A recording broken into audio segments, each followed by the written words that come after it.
Soliq tekshiruvlari yana bittaga ko'paydi. 2026-yil Soliq kodeksining 137-moddasiga o'zgartirish kiritildi. Bunga asosan endi transfer narxini shakllanishi bo'yicha ham alohida tekshiruv belgilandi. Bu tekshiruv oldin ham bor edi, lekin soliq audit tekshiruvini ichida o'tkazilardi bu tekshiruv. Endi alohida band sifatida kiritildi.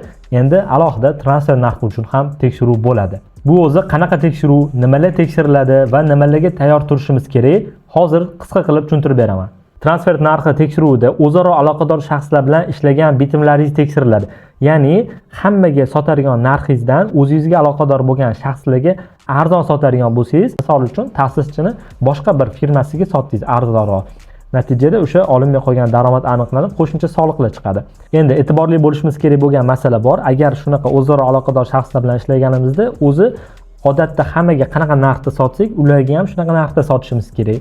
Agar ularga ancha arzon narxda sotadigan bo'lsak, transfer narxini o'zimiz tekshirib, ya'ni orasidagi olinmay qolgan daromadimizni o'zimiz aniqlab, qo'shimcha soliqlarni o'zimiz to'lashimiz kerak bo'ladi.